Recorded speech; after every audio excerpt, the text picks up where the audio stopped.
ಅದಾದ್ಮೇಲೆ ಮತ್ತೆ ನಾನು ಅದು ಪ್ರಶ್ನೆಯನ್ನು ರಿಪೀಟ್ ಮಾಡ್ತೀನಿ. ಬಟ್ ನೀವು ಹೇಳಿದ್ರಲ್ಲಿ ಒಂದು ಅಂಶವನ್ನ ನಾನು ಪಿ ವಿ ಹರಿಸರ್ ಇಂದ ಸ್ಪಷ್ಟೀಕರಣ ತಗೊಳ್ಳೋಕೆ ಪ್ರಯತ್ನ ಪಡ್ತಿದ್ದೀನಿ. ಸರ್, ಅಮೆರಿಕ 4 ವಾರಗಳಲ್ಲಿ ನಾವು ಯುದ್ಧಕ್ಕೊಂದು ಇತ್ಯರ್ಥ ಮಾಡ್ತೀವಿ ಅಂತ ಹೇಳಿ 1 ವಾರ ಕಳೆದು ಹೋಗಿದೆ. ಇನ್ನು 3 ವಾರದಲ್ಲಿ ಯುದ್ಧ ಮುಗಿಯೋ ಲಕ್ಷಣ ಕಾಣ್ತಿದ್ಯಾ? ಇರಾನ್ ಮತ್ತೊಂದು ಕಡೆ ಹೇಳ್ತಿದೆ, ನಾವಂತೂ ಈ ಯುದ್ಧವನ್ನ ನಿಲ್ಲಿಸುವ ಯಾವುದೇ ಪ್ರಯತ್ನ ಮಾಡೋದಿಲ್ಲ, ಮಂಡಿ ಓರೋದಿಲ್ಲ, ಅವ್ರು 1 ಅಟ್ಯಾಕ್ ಮಾಡಿದ್ರೆ 10 ಅಟ್ಯಾಕ್ ನಮ್ಮ ಕಡೆಯಿಂದ ಆಗುತ್ತೆ. ಸೊ ನಾವು ರಷ್ಯಾ ಯುಕ್ರೇನ್ ಯುದ್ಧ ಪ್ರಾರಂಭ ಆದಾಗ್ಲೂ ಕೂಡ 1 ವಾರ 15 ದಿನದಲ್ಲಿ ಮುಗ್ದೋಗ್ಬಿಡುತ್ತೆ ಅನ್ಕೊಂಡಿದ್ವಿ. It's stretching for years. ಇದು ಹಾಗೆ ಆಗೋಗ್ಬಿಡುತ್ತಾ? ಅಬ್ಸಲ್ಯೂಟ್ಲಿ ಸ್ಮಿತಾ ಅವರೇ, ಇದು this is not going to, ಇದೇನು ಟೆಂಪ್ರರಿ ವಾರ್ ಆಗೋದಿಲ್ಲ, ಇದು ಇಟ್ ವಿಲ್ ಪ್ರೊಲಾಂಗ್. ಯಾಕೆ ಪ್ರೊಲಾಂಗ್ ಆಗ್ತಾ ಇದೆ ಅಂತ ಹೇಳಿದರೆ, ಈಗ ಮುಂಚೆ ಆಯ್ತಿಲ್ಲ ಕೊಹೆಮಿನಿ ಇದ್ದಾಗ ಏನೋ ಅವ್ರು ನಡೀತಾ ಇತ್ತು, ಹಿಜಾಬ್ ಮಾಡಿಕೊಂಡು ಎಗ್ನೆಸ್ಟ್ ಮಾಡಿಕೊಂಡು ಪ್ರೊಟೆಸ್ಟರ್ ಇದು ಮಾಡ್ದ. ಆದರೆ ಅವನು ಯಾವತ್ತೂ ಅವರ ಎಕನಾಮಿಕ್ ಇದರಲ್ಲಿ ಇದಿಲ್ಲ. ಇರಾನ್ ಬಲಿಷ್ಠ ರಾಷ್ಟ್ರವಾಗಿತ್ತು, ಒಳ್ಳೆ ಚೆನ್ನಾಗಿತ್ತು ಅದು. ಆದರೆ ಈಗ ಏನಾಗಿಬಿಟ್ಟಿದೆ, ಅವರ ರೆಜಿಮ್ ಚೇಂಜ್ ಮಾಡಲಿಕ್ಕೆ ಹೊರಟು ಮಕ್ಕಳನ್ನು ಸಾಯಿಸಿ 1500 ಜನ ಇದ್ರ ಮೇಲೆ ಸಾಯಿಸಿದ ಮೇಲೆ ಈಗ ಅಲ್ಲಿ ಪ್ರೊಟೆಸ್ಟ್ ಅಲ್ಲ, ಈಗ ಇರಾನ್ ಒಂದಾಗಿದೆ. ಈಗ Iran will take revenge of America and Israel definitely. ಈಗ ಅವ್ರ ಹತ್ರ ಬೇಕಾದಷ್ಟು ಮಿಸೈಲ್ಸ್ಗಳಿದೆ, ಕರಪ್ಷನ್ ಮಿಸೈಲ್ಸ್ಗಳು, ಕೆಲವು ಇನ್ನೂ ಡೆಡ್ಲಿ ವೆಪನ್ಸ್ಗಳು, ಸಲ್ಫರ್ ದೊಡ್ಡ ವೆಪನ್ಸ್ಗಳಿದೆ. ಅದನ್ನು ಇನ್ನೂ ಅವರು ಹೊರಗೆ ಬಂದಿಲ್ಲ. ಚೀಪ್ ರೇಟೆಡ್ ಮಿಸೈಲ್ಸನ್ನು ಬಿಟ್ಟು ಇದು ಮಾಡ್ತಾ ಇದ್ದಾರೆ. ಈಗ ಇದು going to continue. It's going to continue for my assessment as a military. I was in army and I know the capacity ಏನಿದೆ, ವಾರ್ ಮೆಷಿನರಿ ಕೆಪಾಸಿಟಿ ಇನ್ನೂ ಇದೆ.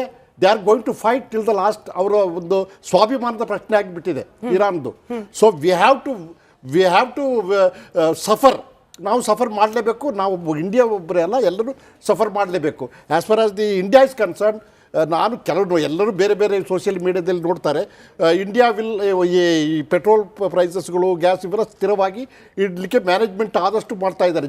ಹರ್ದೀಪ್ ಜಗದೀಶ್ ಪುರಿ ಅವ್ರ ಮಾತುಗಳನ್ನು ಕೇಳಿದೆ ನಾನು. ನಮ್ಮಲ್ಲಿ ರಿಸರ್ವ್ಸ್ಗಳು ಏನಿದೆ, ಸ್ಟ್ರಾಟಜಿಕ್ ರಿಸರ್ವ್ಸ್ ಹೇಳ್ತೀವಿ, ಇಂಥ ಸನ್ನಿವೇಶಗಳಿಗೆ ರಿಸರ್ವ್ಸ್ ಮಾಡಿಟ್ಟಿದ್ದಾರೆ. ನಮ್ಮಲ್ಲಿ ಕೆಲವು ಈ ಆತ್ಮನಿರ್ಭರತೆ ಇನ್ಮೇಲೆ ಮಾಡಬೇಕು ನಾವು, for either producing the energies like hydro energies, electricity, ಕೋಲ್ ಇಂಡಸ್ಟ್ರೀಸ್ ನಡೆಸಲಿಕ್ಕೆ. ಇನ್ನು ಇದನ್ನು ಮ್ಯಾನೇಜ್ ಮಾಡ್ತಾರೆ ಅವರು, ಇಂಡಿಯಾದವ್ರು ಖಂಡಿತ ಮಾಡೇ ಮಾಡ್ತಾರೆ ಇದು. ಆದರೆ ಈ ಟ್ರಾನ್ಸ್ಪೋರ್ಟಲ್ಲಿ ಏನು ನಾವು ನೋಡ್ತಾ ಇದ್ವಿ ಪೆಟ್ರೋಲ್, ಅದು this may go of in near future. ಅದಕ್ಕೆ ಈವನ್ ಯಾವ ಗವರ್ಮೆಂಟು ಏನು ಮಾಡಲಿಕ್ಕಾಗೋದಿಲ್ಲ. ಬಟ್ ಈ ಜಾಮನಗರಗಳಾಗಲಿ, ವಿಶಾಖಪಟ್ಟಣ ಎಲ್ಲೆಲ್ಲಿ ಇದೆ ರಿಸರ್ವ್ಸ್ ಎಲ್ಲೆಲ್ಲ ಇಟ್ಟಿದ್ದಾರೆ. ಆ ರಿಸರ್ವ್ಸ್ ಅವ್ರ ಪ್ರಕಾರ ಬೇಕಾದಷ್ಟಿದೆ. ಇನ್ನು 3 ತಿಂಗಳ ತನಕ ಹೋಗುತ್ತೆ, ನಾವು ಮ್ಯಾನೇಜ್ ಮಾಡ್ಬೋದು ಅಂತ ಹೇಳ್ತಾರೆ. ಐ ಡೋಂಟ್ ನೋ, ಅದು ಓನ್ಲಿ ರುದ್ರಮೂರ್ತಿ ಅವರು ಹೇಳ್ಬೋದು. ನಮಗೆ ಸಿಕ್ಕಿರೋ ಮಾಹಿತಿ ಪ್ರಕಾರ up to 10 to 15 days maximum ಅಷ್ಟೇನೆ ನಮ್ಮ ಹತ್ರ ಸ್ಟೋರೇಜ್ ಇರೋದು ಭಾರತದ ಹತ್ರ. ಅದನ್ನು ಕೂಡ ತೆಗೆಯೋ ಪ್ರಯತ್ನ ಮಾಡಲಿಲ್ಲ, ತೀರಾ ಎಮರ್ಜೆನ್ಸಿ ಅಂತ ಬಂದಾಗ ಮಾತ್ರ ತೆಗಿಲಿಕ್ಕೆ ಅವಕಾಶ ಅಂತ ಹೇಳಿ. ಮೇಡಮ್, ಒಂದು ಕಡೆ ಇವಾಗ ಇರಾನು ಕೂಡ ಸ್ಟೇಟ್ಮೆಂಟ್ ಹೇಳ್ತಾ ಇದೆ, ಟ್ರಂಪ್ 4 ವಾರ ನಾನು ಕಂಟಿನ್ಯೂ ಮಾಡ್ಬೋದು, ಯುದ್ಧವನ್ನ ಅಷ್ಟಕ್ಕೆ ಮುಗಿಸ್ತೀನಿ ಅಂತ ಹೇಳಿದ್ರೆ ಇರಾನ್ ಹೇಳುತ್ತೆ 6 months ವರೆಗೂ ನಾವು ಪ್ರಿಪೇರ್ಡ್ ಇದೀವಿ ಅಂತನೂ ಕೂಡ ಇರಾನ್ ಸ್ಟೇಟ್ಮೆಂಟ್ ಹೇಳ್ತಾ ಇದೆ. 6 ತಿಂಗಳು ಏನಾನ ಈ ಯುದ್ಧ ಕಂಟಿನ್ಯೂ ಆದ್ರೆ ಬೇಡ, ಟ್ರಂಪ್ ಪ್ರಕಾರನೇ ತಗೊಂಡು 4 ವಾರ, ಈಗ ತಾನೇ ನಾವು 1 ವಾರ ದಾಟಿ 2ನೇ ವಾರದಲ್ಲಿ ಇದೀವಿ, 4 weeks ಏನಾನ ಯುದ್ಧ ಕಂಟಿನ್ಯೂ ಆದ್ರೆ ಈಗಿರುವ ಕ್ರೈಸಿಸ್ ಏನಿದೆ ಖಂಡಿತವಾಗ್ಲೂ ಜಾಸ್ತಿ ಆಗೇ ಆಗುತ್ತೆ. ಆಮೇಲೆ ಸರ್ಕಾರವೂ ಕೂಡ ಎಷ್ಟೇ ಸಬ್ಸಿಡಿಗಳನ್ನು ಪ್ಲಾನ್ ಮಾಡ್ಬೋದು, ಆಲ್ಟರ್ನೇಟಿವ್ ಫ್ಯೂಯಲ್ಸ್ ಅಂತ ಇವಾಗ ಎಷ್ಟೊಂದು ಚೆನ್ನಾಗಿ ಅವ್ರು ಹೇಳಿದ್ರಲ್ಲ, ಇದು ಯಾವುದೂ ಕೂಡ ನಾವು ಇಮಿಡಿಯೇಟ್ ಆಗಿ ಮಾಡೋದಕ್ಕಾಗೋದಿಲ್ಲ. ಈಗ ನಾವು ಹೇಳ್ತೀವಿ ಗ್ರೀನ್ ಎನರ್ಜಿ ಉಪಯೋಗಿಸಿ, ಹೈಡ್ರೋಜನ್ ಉಪಯೋಗಿಸಿ, ಅಥವಾ ನೀವು ಇವಾಗ ಫಾರ್ ಎಕ್ಸಾಂಪಲ್ ಸೋಲಾರ್ ಅನ್ನ ಬಳಸಿ, ಇದು ಯಾವುದೂ ಕೂಡ ನಾಳೆ ಬೆಳಿಗ್ಗೆ ಚೇಂಜ್ ಆಗಲ್ಲ. ಈಗ ಫಾರ್ ಎಕ್ಸಾಂಪಲ್ ನೀವು ಪೆಟ್ರೋಲ್ ಡೀಸೆಲ್ ಬದಲು ಇವಿ ಅನ್ನ ಬಳಸ್ಬಿಡಿ, ಇದು ಹೇಳಕ್ ಈಸಿ, ಎಲೆಕ್ಟ್ರಿಕ್ ವೆಹಿಕಲ್ಸ್ ಉಪಯೋಗಿಸಿ ಅಂತ. ನಾವು ಓಡಿಸೋದು ಪೆಟ್ರೋಲ್ ಡೀಸೆಲ್ ದೇ 2 wheeler, ಪೆಟ್ರೋಲ್ ಡೀಸೆಲ್ ದೇ ಕಾರು. ಮತ್ತೆ LPG conversions already petrol diesel ಗಳದ ಎಷ್ಟೋ ವೆಹಿಕಲ್ಸ್ ಗಳು ಕೂಡ ಯಾವ್ಯಾವ್ದು LPG ಕನ್ವರ್ಟ್ ಆಗಿದೆ, ಅವ್ರಿಗೆ ಖಂಡಿತವಾಗ್ಲೂ ಪೆಟ್ರೋಲ್ ಡೀಸೆಲ್ LPG ಬೇಕೇ ಬೇಕು. ಸೊ ಇದು ಇರೋದ್ರಿಂದ ಈ ನನ್ನ ಸಿಂಪಲ್ ಕನ್ಕ್ಲೂಷನ್ ಏನು ಅಂದ್ರೆ, ಯುದ್ಧ ಜಾಸ್ತಿ ದಿವಸ ನಡೆದಷ್ಟು ಕೂಡ ಇರಾನ್ಗೆ ಏನಾಗುತ್ತೆ, ಇಸ್ರೇಲ್ಗೆ ಏನಾಗುತ್ತೆ ನನಗೆ ಗೊತ್ತಿಲ್ಲ, ಇಂಡಿಯಾಗಂತೂ ಖಂಡಿತವಾಗ್ಲೂ ಜಾಸ್ತಿ ನೆಗೆಟಿವ್ ಎಫೆಕ್ಟ್ ಆಗೇ ಆಗುತ್ತೆ. ಈ ನೆಗೆಟಿವ್ ಎಫೆಕ್ಟ್ ಅಲ್ಲೂ ಕೂಡ ಕೆಲವರು ಪಾಸಿಟಿವ್ ಮಾಡ್ಕೊಳ್ಳೋ ಪ್ರಯತ್ನ ಮಾಡ್ತಿದ್ದಾರೆ. ಸ್ವಾತಿ ಅವರು ಈ ಆಡಿಯೋನ್ ಗಮನಿಸಲೇಬೇಕು. ಕೃತಕ ಅಭಾವವನ್ನ ಸೃಷ್ಟಿ ಮಾಡೋ ಪ್ರಯತ್ನಗಳು ನಾನು ಎಲ್ಲ ಅಂತ ಹೇಳ್ತಿಲ್ಲ, ಕೆಲ ಗ್ಯಾಸ್ ಏಜೆನ್ಸಿಗಳಿಂದ ಮಾಡಲಾಗ್ತಾ ಇದೆ ಅನ್ನೋದಕ್ಕೆ ಪೂರಕವಾಗಿ ಇವತ್ತು ನಮ್ಮ ಪ್ರತಿನಿಧಿ ಸತ್ತಾರ್ ಒಂದು ಗ್ಯಾಸ್ ಏಜೆನ್ಸಿ ಅವರಿಗೆ ಕಾಲ್ ಮಾಡ್ತಾರೆ. ಕಣ್ಣು ಮುಂದೆ ಸಾಕ್ಷಿ ಇದ್ದಾಗ್ಲೂ ಕೂಡ ಯಾವ ರೀತಿ ಸುಳ್ಳುಗಳು ಆ ಕಡೆಯಿಂದ ಬರುತ್ತೆ ಅನ್ನೋದಕ್ಕೆ ಸಾಕ್ಷಿ ಆಡಿಯೋ ಇದೆ, ಆ ಆಡಿಯೋ ಪ್ಲೇ ಮಾಡಿ. ಹಲೋ ಹಲೋ, ಹೇಳಿ ಸರ್. ಈಗ ಲಾರಿಯಲ್ಲಿ ಇರೋದು ಬಿಟ್ಟು ಬೇರೆ ಯಾವುದಿಲ್ವಾ ಅಲ್ಲಿ ಗ್ಯಾಸ್ ಸಿಲಿಂಡ್ರು? ಇಲ್ಲ ಸರ್. ಪಕ್ಕದಲ್ಲಿ ಇರೋದೆಲ್ಲ ಎಂಟಿ ಅದು. ಹೌದಾ? ಒಳಗಡೆ ಇದ್ದಿದ್ದು ಅದೇ ಎಂಟಿದೆ ಸರ್, ಒಳಗಡೆ ಯಾವ್ದು ಇಲ್ಲ. ಒಳಗಡೆ ಯಾವ್ದು ಇರಲಿಲ್ವಾ? ಹಾ ಇಲ್ಲ. ನಾನು ನೋಡಿದ್ನಲ್ಲ ಒಳಗಡೆ ಇರೋದು. ಯಾವ್ದು ಹೇಳಿ? ಗೋಡೌನ್ ಒಳಗಡೆ ಇತ್ತಲ್ಲ ಅದು. ಗೋಡೌನ್ ಒಳಗಡೆ ಇದ್ದಿದ್ದು ಫೈಬರು 10 kg ಇದು. 10 kg ಇಲ್ಲ ಸರ್, ದೊಡ್ಡ ಗ್ಯಾಸ್ ಇತ್ತಲ್ಲಿ. ಇಲ್ಲ ಅಷ್ಟೇ, ಏ, ಅದಿರ್ಲಿಲ್ಲ. ನಾನೇ ನೋಡಿದ್ದೀನಿ ಸರ್, ಅದು 10 kg ಅಲ್ಲ, ಅದು 10 kg sir, fibre yellow colour. Yellow colour ಅಲ್ಲ, ಅದು ಸೀಲ್ ಆಗಿತ್ತಲ್ಲ. ಕಲರ್ ಅಲ್ವಾ? ಸೀಲ್ ಆಗಿತ್ತು, ಅದಕ್ಕೆ ಕೇಳಿದೆ. ಸೀಲ್ ಆಗಿರೋದು ಒಳಗಡೆ ಸ್ಟಾಕ್ ಇರುತ್ತ, ಅದು ಒಂದು 50 ಇರುತ್ತೆ ಸರ್ ಅಷ್ಟೇ. ಹೌದಾ? ಹಾ, ಅದು ಬಂದ್ಬಿಟ್ಟು ಹಂಗಂದ್ರೆ ಇವ್ರಿಗೆ ಬರ್ತಾರಲ್ಲ, ಇಲ್ಲೇ ಬರ್ತಾರಲ್ಲ, ಅವ್ರಿಗೆ ಕೊಡೋದು ಮೇ ಬಿ. ಯಾರು ಬರ್ತಾರೆ? ಕಸ್ಟಮರ್ಸ್ ಬರ್ತಾರೆ ಸರ್, ಎಮರ್ಜೆನ್ಸಿ ಏನ್ ಮಾಡಕ್ ಆಗಲ್ಲ ಇವಾಗ ಅಂತ ಬರ್ತಾರೆ. ಓ, ಅವ್ರಿಗೆ ಡೈರೆಕ್ಟ್ ಕೊಡ್ತೀರಾ? ಹಾ, ಓಕೆ. ಅವ್ರಿಗೆ ಸೇಮ್ ರೇಟಾ ಬೇರೆ ರೇಟಾ? ಕಳಿಸ್ತೀವಿ. ಹೌದು, ಅವ್ರಿಗೆ ಸೇಮ್ ರೇಟಾ ಬೇರೆ ರೇಟಾ? Same rate. ಓಕೆ, ಒಂದ್ ನಿಮಿಷ ರೀ, ಒಂದ್ ನಿಮಿಷ. ಅದೇ ಎಂಟಿದೆ ಸರ್, ಒಳಗಡೆ ಯಾವ್ದು ಇಲ್ಲ.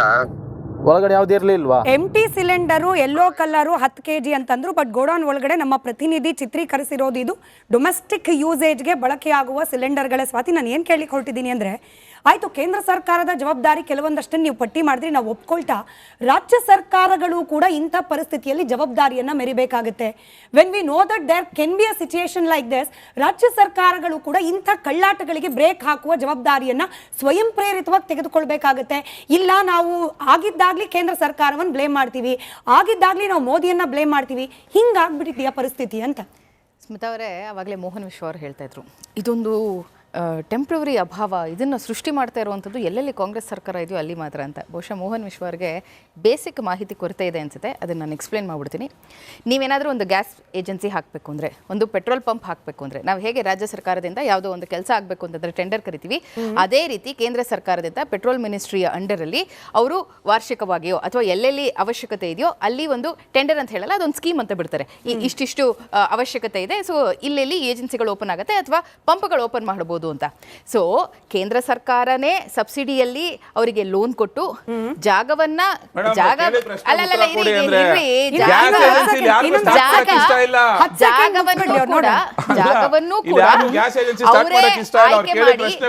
ಸಂಪೂರ್ಣವಾಗಿ ಅಂಡ್ ಸಪ್ಲೈ ಚೈನ್ ಕೂಡ ನಡೆಯುವಂತದ್ದು ಕೇಂದ್ರ ಸರ್ಕಾರದಿಂದನೇ, ಕರ್ನಾಟಕದಿಂದ ಅಲ್ಲ. ಕರ್ನಾಟಕಕ್ಕೂ ಇದಕ್ಕೂ ಯಾವುದೇ ಸಂಬಂಧ ಇಲ್ಲ. ಒಂದು ನಿಮಿಷ ಸ್ಮಿತಾ ಅವರೇ, let me be very clear. ನಾನು ಹೇಳ್ತಾ ಇದ್ದೀನಿ ಕೂಡ ಇಲ್ಲ ಅಂತ ಹೇಳಿ ಗ್ರಾಹಕರ ಬಳಿಯಲ್ಲಿ ಕೃತಕ ಕೊರತೆಯನ್ನ ಕ್ರಿಯೇಟ್ ಮಾಡಿ ಜನರ ಹತ್ರ ಡಬಲ್ ದುಡ್ಡು ವಸೂಲಿ ಮಾಡ್ತಾ ಇರುವವರನ್ನ ಕಂಟ್ರೋಲ್ ಮಾಡಬೇಕಾಗಿರೋದ್ರಲ್ಲಿ ರಾಜ್ಯ ಸರ್ಕಾರದ ಪಾತ್ರನೇ ಇಲ್ವಾ? ಹಾಗಾದ್ರೆ ನಾವು ಕೈ ಕಟ್ಕೊಂಡು ಕುತ್ಕೊಳ್ತೀವಿ, ಕೇಂದ್ರ ಸರ್ಕಾರ ಮಾಡ್ತೀವಿ ಅಷ್ಟೇನಾ ರಾಜ್ಯ ಸರ್ಕಾರದ ಹೊಣೆ? ಸ್ಟಾಕ್ ಎಷ್ಟಿದೆ, ಸ್ಟಾಕ್ ಎಷ್ಟು ಬರಬೇಕು, ಈ ರೀತಿಯಾದಂತ ಸಂದರ್ಭಗಳಲ್ಲಿ ಸ್ಟಾಕ್ಗಳು ಇರುತ್ತಾ ಇರಲ್ವಾ, ಇದರ ಕೋಆರ್ಡಿನೇಷನ್ ಅನ್ನು ಕೂಡ ಕೇಂದ್ರ ಸರ್ಕಾರನೇ ಮಾಡುತ್ತೆ. ಆದ್ರೆ ಕರ್ನಾಟಕದಲ್ಲಿ we have taken a step ahead. We have taken a step ahead. ಈ ನಾಲ್ಕು ಕೇಂದ್ರ ಸರ್ಕಾರ ಏನು ಮಾಡಲ್ಲ ಅಂತ ನಮಗೆ ಗೊತ್ತಿದ್ರು ಕೂಡ ಕರ್ನಾಟಕದಲ್ಲಿ ಹೌದು ಹೇಳ್ತಿದೀವಲ್ಲ, ಹೌದು ದುಡ್ಡು ವಸೂಲಿ ಮಾಡ್ತಾ ಇದ್ದಾರೆ. ಕಂಪ್ಲೇಂಟ್ ಆದ್ರೆ ನಾವು ಅದಕ್ಕೆ ಕಂಪ್ಲೇಂಟ್ ಆದ್ರೆ ನಾವು ಅದಕ್ಕೆ ಯಾವುದೇ ರೀತಿಯಾದಂತಹ ಕ್ರಮಗಳನ್ನ ಜರುಗಿಸಬಹುದು. ಆದ್ರೆ ಇವತ್ತಿನ ದಿನ ಮಾಧ್ಯಮಗಳಲ್ಲಿ ಆಲ್ರೆಡಿ ಸುದ್ದಿ ಹರಿದಾಡ್ತಾ ಇರೋದ್ರಿಂದ ಮಾನ್ಯ ಮುಖ್ಯಮಂತ್ರಿಗಳು ಬಹಳ ಸ್ಪಷ್ಟವಾಗಿ ಹೇಳಿದ್ದಾರೆ, ಆಯಾ ಜಿಲ್ಲಾ ಕೇಂದ್ರಗಳಲ್ಲಿ ಎಸ್ಪೆಷಲಿ ಡಿಸಿಗಳಿಗೆ ಒಂದು ಸ್ಪೆಷಲ್ ಇನ್ಸ್ಟ್ರಕ್ಷನ್ ಅನ್ನು ಕೊಟ್ಟಿರುವಂತದ್ದು, ಒಂದು ಸ್ಟ್ರಿಕ್ಟ್ ಇನ್ಸ್ಟ್ರಕ್ಷನ್ ಅನ್ನು ಕೊಟ್ಟಿರುವಂತದ್ದು. ಎಲ್ಲೇ ಆಗ್ಲಿ ಈ ರೀತಿಯಾದಂತಹ ಚಟುವಟಿಕೆಗಳು ನಡೀತಾ ಇದ್ರೆ, ಅಚಾತುರ್ಯಗಳು ನಡೀತಾ ಇದ್ರೆ ದಯಮಾಡಿ ಇಮಿಡಿಯೇಟ್ ಆಗಿ ಆಕ್ಷನ್ ತಗೋಬೇಕು. ಇಲ್ಲವಾದಲ್ಲೂ ಕೂಡ ಸ್ವಯಂ ಪ್ರೇರಿತವಾಗಿ ಒಂದಷ್ಟು ಇನ್ಸ್ಪೆಕ್ಷನ್ಗಳನ್ನ ಮಾಡಿ. ಯಾಕೆ ಅಂತಂದ್ರೆ ಕೇಂದ್ರ ಸರ್ಕಾರ ಇದರ ಯಾವುದೇ ಜವಾಬ್ದಾರಿಯನ್ನ ತೆಗೆದುಕೊಳ್ಳೋದಿಲ್ಲ.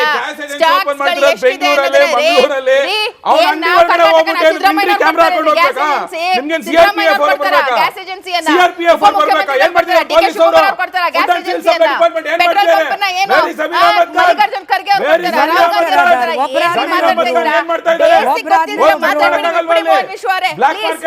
Please, basic ಗೊತ್ತಿದ್ರೆ ಮಾತಾಡ್ಬಿಡಿ, ಬಿಟ್ಬಿಡಿ. ಯಾವ್ದು ಈ black market ಅಲ್ಲಿ ಮಾಡಿದ್ರೆ ನಮಗೇನ್ರಿ? ನಮಗೂ ಅದಕ್ಕೂ ಏನ್ರಿ ಸಂಬಂಧ? ರಾಜ್ಯ ಸರ್ಕಾರ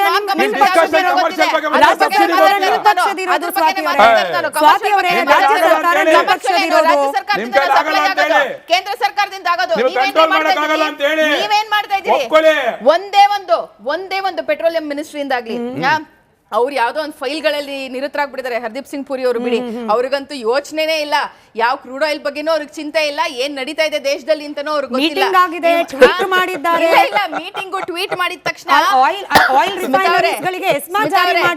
ಸೋಷಿಯಲ್ ಮೀಡಿಯಾದಲ್ಲಿ ಇವತ್ತಿನ ದಿನ ರಾಜಕೀಯ ಮಾಡ್ತೀನಿ ಅನ್ನೋ ಕಾಲ ಮೀಟಿಂಗ್ ಸೋಷಿಯಲ್ ಮೀಡಿಯಾದಲ್ಲಿ ಮಾಡಿಲ್ಲ ಮೇಡಮ್, ಕೂಡ ಇದೆ. ಹರ್ದೀಪ್ ಸಿಂಗ್ ಪುರಿ ಅವರು ಪ್ರೈಮ್ ಮಿನಿಸ್ಟರ್ ಮೀಟಿಂಗ್ ಮಾಡಿರೋದು ನ್ಯಾಷನಲ್ ಮೀಡಿಯಾದಲ್ಲಿ ಕಂಟಿನ್ಯೂ. ಅಷ್ಟಿದ್ರೆ ಹೋಮ್ ಮಿನಿಸ್ಟ್ರಿಯಿಂದ ಎಲ್ಲ ಎಸ್ಪಿಗಳ ಜೊತೆ ಇವತ್ತಿನ ದಿನ ಮೀಟಿಂಗ್ ಆಗ್ಬೇಕಿತ್ತು. ಆಯ್ತಾ? ಹೋಮ್ ಮಿನಿಸ್ಟ್ರಿಯಿಂದ ಎಲ್ಲ ಎಸ್ಪಿಗಳ ಜೊತೆ ಇವತ್ತಿನ ದಿನ ಮೀಟಿಂಗ್ ಆಗ್ಬೇಕಿತ್ತು. Like police central home ministry. Central home ಮಿನಿಸ್ಟ್ರಿಗೆ ಆಬ್ವಿಯಸ್ಲಿ ರಾಜ್ಯ ಸರ್ಕಾರದ ಸಚಿವರಿಗೆ ಜವಾಬ್ದಾರಿ ಇಲ್ಲ. ಐಜಿಪಿಗಳ ಜೊತೆ ಮೀಟಿಂಗ್ ಆಗ್ಬೇಕಿತ್ತು. ಆಯ್ತಾ? ಬಹಳ ಕ್ಲಿಯರ್ ಆಗಿ ಎಲ್ಲಾ ಸ್ಟೇಟ್ ಗಳ ಐಜಿಪಿಗಳ ಜೊತೆ ಮೀಟಿಂಗ್ ಆಗ್ಬೇಕಿತ್ತು. ಈ ರೀತಿಯಾದಂತ ಒಂದು ಸಿಚುಯೇಷನ್ ಇದೆ. Irrespective of if we are supplying, ಅವರೇ ಸಪ್ಲೈ ಮಾಡ್ತಿಲ್ಲ ಅಂತ ಗೊತ್ತಾದ ಮೇಲೆ ಯಾವ ಮುಖ ಇಟ್ಕೊಂಡು ಇವತ್ತಿನ ದಿನ ಮೀಟಿಂಗ್ ಮಾಡ್ತಾ ಇದ್ದಾರೆ ಹೇಳಿ?